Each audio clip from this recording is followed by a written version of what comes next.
and today I'm going to discuss about the journalizing and rules of debit and credit.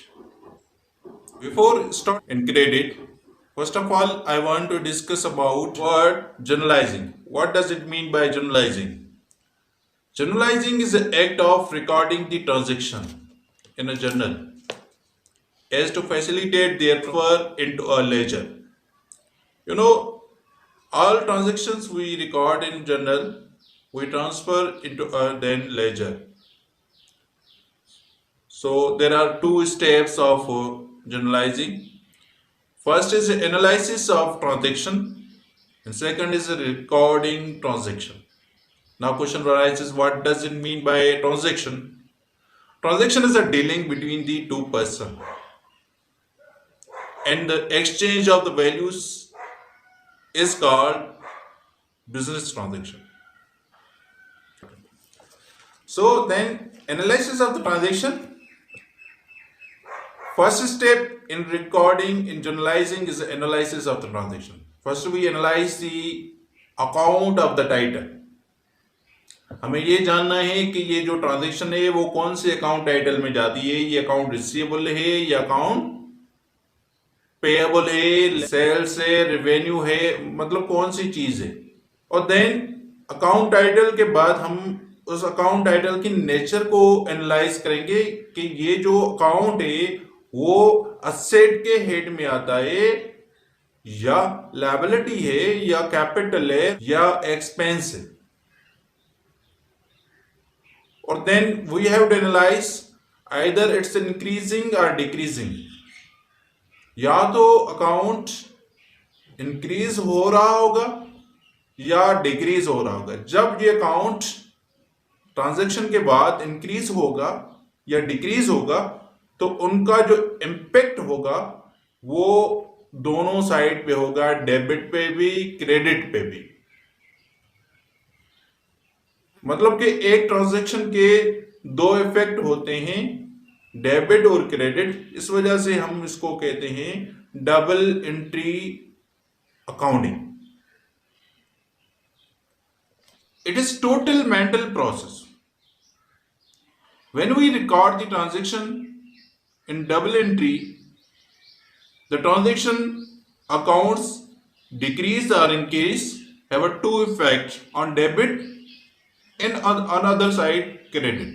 You know, debit is a left side of journal and credit is a right side of journal. You know, there are 5 account heads. Account heads जो हैं वो 5. हम account title के बाद उसको identify करेंगे कि ये किस नेचर में आ जाते हैं. ये मतलब के अकाउंट टाइटल ये एसेट है, लायबिलिटी है, कैपिटल है, रेवेन्यू है या एक्सपेंस है. जैसे कि कैश की बात कर रहे हैं हम. कैश जो है ये एसेट है, अकाउंट रिसीवेबल एसेट है, वैसे ही अकाउंट पेएबल जो है वो लायबिलिटी है, रेंट जो है वो एक्सपेंस है. जो भी एसेट है जो इंक्रीज होंगे हम उसको डेबिट साइड रिकॉर्ड करेंगे. अब जब वही एसेट डिक्रीज होंगे तो हम उसको क्रेडिट साइड रिकॉर्ड करेंगे. ऐसे ही लायबिलिटी जब इंक्रीज होती है तो हम क्रेडिट साइड रिकॉर्ड करते हैं और जब लायबिलिटी डिक्रीज होती है तो हम डेबिट साइड रिकॉर्ड करते हैं. सेम कैपिटल जब इंक्रीज होता है तो हम क्रेडिट साइड रिकॉर्ड करते हैं. कैपिटल जब डिक्रीज होता है तो हम डेबिट साइड रिकॉर्ड करते हैं. बिल्कुल इसी तरह revenue is like a liability और कैपिटल. जब रेवेन्यू इंक्रीज होगा तो हम क्रेडिट साइड रिकॉर्ड करेंगे और जब डिक्रीज होगा तो हम डेबिट साइड रिकॉर्ड करेंगे. एक्सपेंसेस लाइक जो एक्सपेंस का रिकॉर्ड करने का जो मेथड है वही एसेट वाला ही है. जब एक्सपेंस इंक्रीज होगा तो हम डेबिट साइड रिकॉर्ड करेंगे और जब एक्सपेंस ये डिक्रीज होगा तो हम उसी को क्रेडिट साइड रिकॉर्ड करेंगे.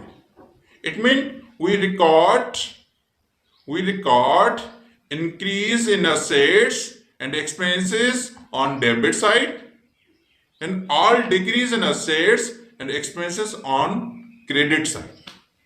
And we record increase in liability, capital and revenue on credit side, and we record all decrease in liability, capital, revenue on debit side.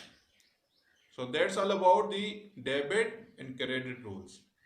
Thank you.